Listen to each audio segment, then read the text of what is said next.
a new week, a new set of purchases. Yeah, this year, this beginning of the year, past a couple of months, I've been really diving back in what I missed in 2020. 2020 has been a very rough year for obvious reasons, but also starting a business in that state of the world was very demanding. So I didn't get to check, as I usually do, all the new releases when they come out. So I've been just slowly catching back and trying to figure out what is really essential, so much so that I need to find room in this place for these new records. And of course there's also older stuff that you've always been looking for or just discovered or recently discovered. So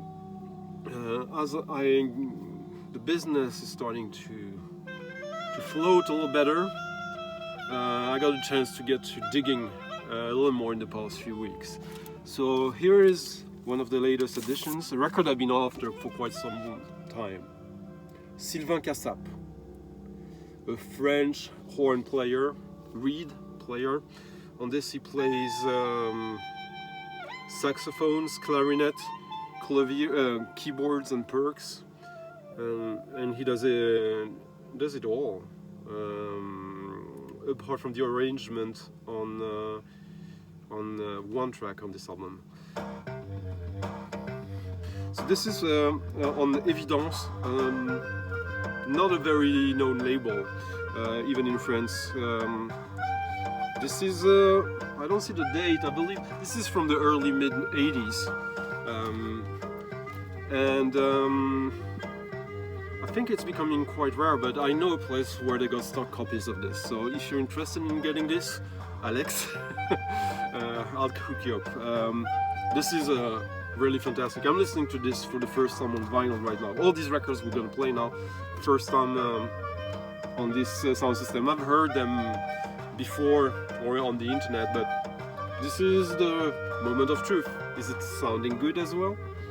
Well, this is really something I'm happy with. Next is a record from, I must say, I missed when it came out 2 years ago.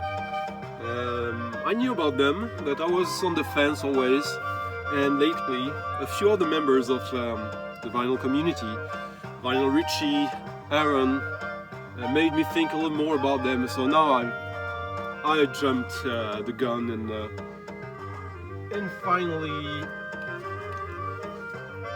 purchased Gnod.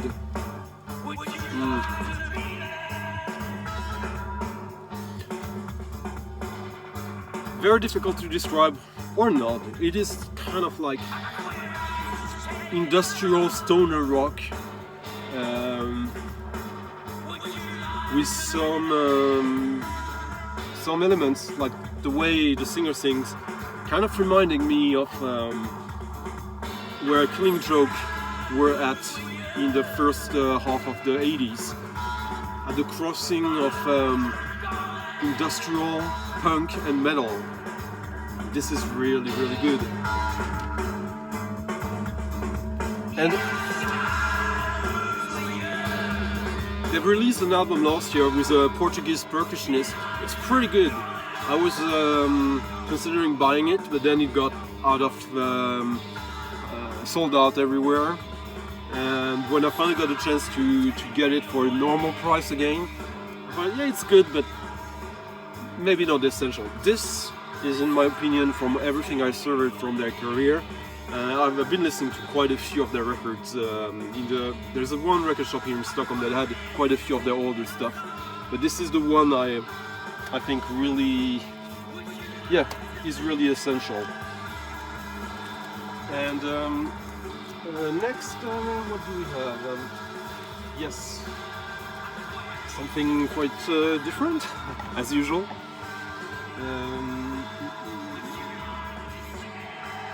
Oh, by the way, the Gnod are from Manchester, and I believe this is on their own label, Rocket Records.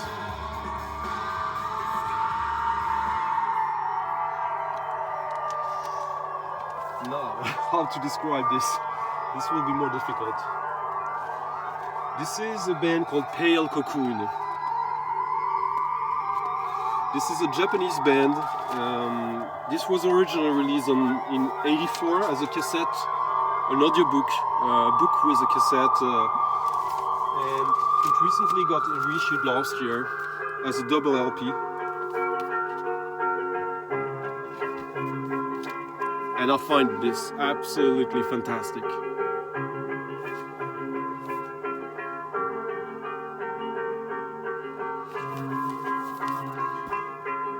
Pale Cocoon. This is apparently the work of one man called Tsuyoshi Kawabata.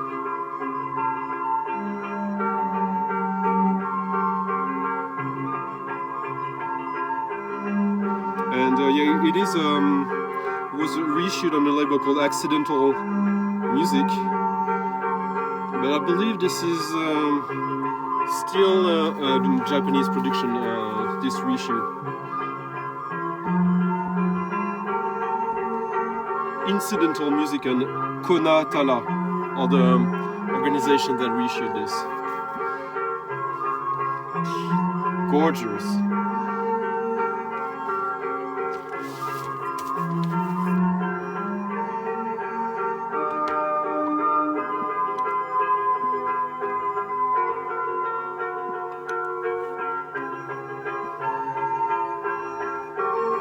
Absolutely stunning sense of melody. The aesthetic is really striking. There's this minimalist rhythm from the guitar.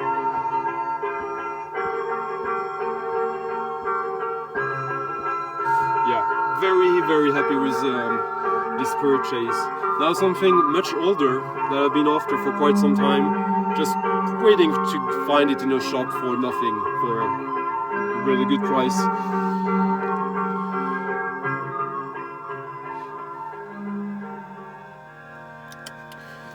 June 1, 1974. Kevin Ayers, John Cale, Nico, and the Soporifix, with special guests Mike Oldfield and Robert Wyatt.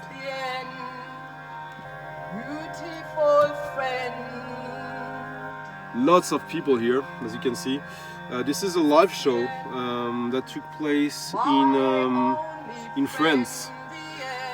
And for this track only, this is Nico alone on the harmonium doing a cover of The End by the Doors. It's like 9 minutes long, fantastic stuff.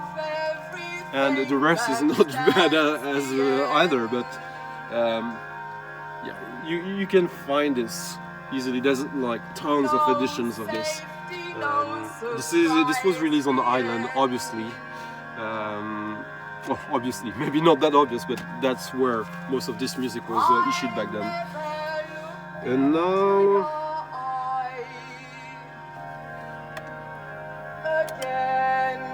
lastly, one of the most surprising records of 2020, in my opinion.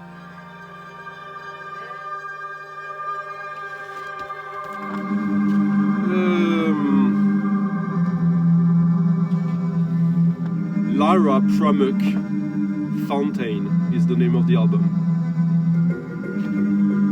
You can't hear maybe here, but this whole album is made solely with her voice.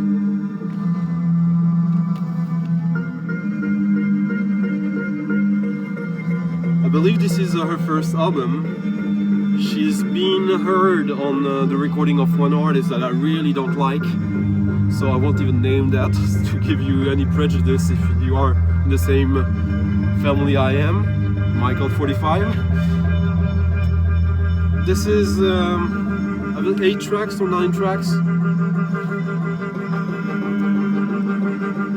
Minimalism, modern classical. On the left field side of things because of the vocal technique and overdubbing, obviously.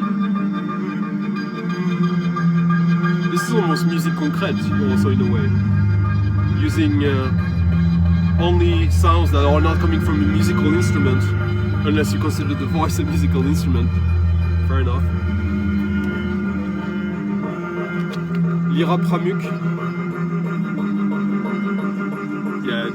the only information is actually on the seam, not very practical. So that was it. That was the highlights of the week, purchase-wise.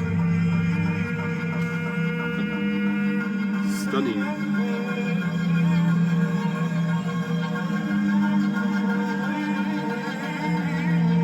And I hope everyone is good then, as we usually do in this VC. And maybe some of you will be enticed to get some of this. Some of this will be covered again when I do my 2020 best of video. Obviously this will be more covered. And well, I'll see you in the comments if I don't see you on the streams or somewhere else. Have a good day.